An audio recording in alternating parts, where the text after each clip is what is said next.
Hello les amis, c'est Elsa pour la page Carpe Diem, approche holistique de l'être aimant.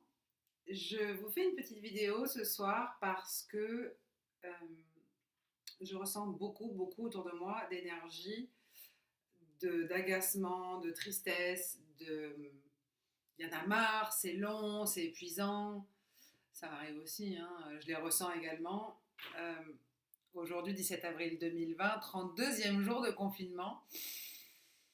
Mais bref, cette nature profonde, ma nature, de toujours voir le verre à moitié plein, j'aimerais tellement pouvoir vous la communiquer, cet enthousiasme quasi constant, car même quand il me quitte, ça n'est que pour quelques heures.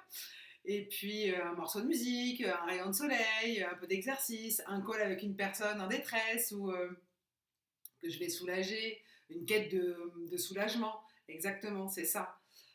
Pour débloquer ses peurs et défaire ces espèces de paralysie mentale. Et hop, c'est reparti. Me voilà de nouveau de bonne humeur, en train de circuler et d'avancer. J'aimerais vraiment pouvoir vous communiquer ça. D'ailleurs, je peux vous donner des clés dans mon programme de coaching, puisque il se déroule sur plusieurs semaines avec des entraînements vibratoires. Alors non, il ne s'agit pas d'appareils vibrants, mais bien de vibrations et de fréquences, fréquences des émotions, les mots, les musiques, etc. Donc ça, on peut en discuter un petit peu si vous voulez, avant de créer quelque engagement que ce soit en termes de coaching. Certes, ce confinement met en exergue des choses, des comportements, des compagnies que nous avons fui jusqu'alors, dont nous avons voulu ignorer l'inconfort. On a mis de côté cette espèce d'embarras qu'on ressentait. Euh, c'est des relations ou des comportements sur lesquels on avait mis un mouchoir. On faisait comme si ça n'existait pas. On ignorait un petit peu ce mal-être qui maintenant euh, vient obstruer tout le champ de vision. Alors justement, ne restez pas dans cet inconfort. Ça, ça demande vraiment à ce que vous agissiez maintenant. On ne peut pas rester bloqué dans des émotions basses, désagréables, et surtout avec ce qui est en train de se passer. Et avec ce confinement qui dure quand même et qui va durer encore un mois. Justement, il ne vous reste qu'un mois. Amelia Earhart dit le plus difficile est de se décider à agir. Le reste n'est que ténacité. En gros, vous le savez, ce qui coûte le plus, c'est de faire le premier pas. Donc, ça peut sentir mauvais, c'est vrai, mais mettez les mains dedans, sortez ce qu'il y a à sortir, curetez tout ça, nettoyez ce qui n'a plus lieu d'être là, et justement, ça vous incommode, donc il n'y a pas de raison que ça continue. Et cela, vous êtes irrespirable maintenant, alors n'attendez plus. Il vous reste qu'un petit mois pour le faire et ça va passer très vite.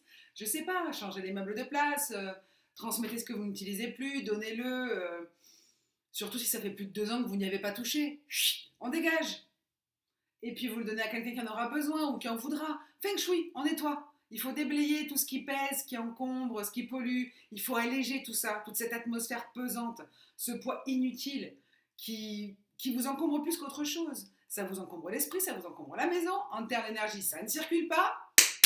On déblaye, on nettoie. Vous allez vous sentir tellement bien après ça et si fier de vous. Et puis le plus drôle, c'est que vous allez regarder ça par la suite en vous disant mais finalement je m'en faisais une montagne alors que c'était juste un rocher.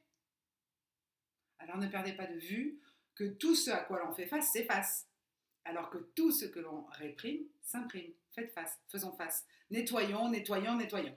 Ce sera mon slogan. Je ne suis pas femme de ménage, mais nettoyons. Il y a un petit dicton que je vous mettrai à l'écrit dans la vidéo qui dit tu nettoies lorsque tu nettoies ce qui nettoie. Et pour décoller les énergies qui pèguent, je vous conseille, oui, qui pèguent, hein, on est dans le sud, je vous conseille de faire brûler du laurier sauce. Vous en trouverez partout dans les magasins d'alimentation. Si vous voulez, après avoir transformé tout votre chez vous, en modifiant toute la disposition des meubles, etc., faire un vrai nettoyage, vous pouvez aussi brûler de la sauge blanche. Et si vous en avez du Palo Santo, il y a encore plein d'autres choses, hein, telles que le Storax ou l'encens pontifical. Il y a plein de choses qu'on peut faire brûler pour nettoyer les énergies et décoller tout ce qui coince. Mais de grâce, allégez votre cœur, respirez profondément en fermant les yeux. Pensez à ce privilège d'être en vie et surtout si vous n'êtes pas malade. Voilà, je vous embrasse bien fort. Adorez la vidéo, partagez-la, envoyez-moi des petits messages. J'adore vos réactions, j'adore vos retours. Vos messages de bienveillance sont vraiment toujours les bienvenus. J'essaye de répondre au maximum à tous les messages. Je vous embrasse bien fort. Prenez soin de vous. Et 32 jours, il nous en reste encore 30. C'est très court. Allons-y. Bisous!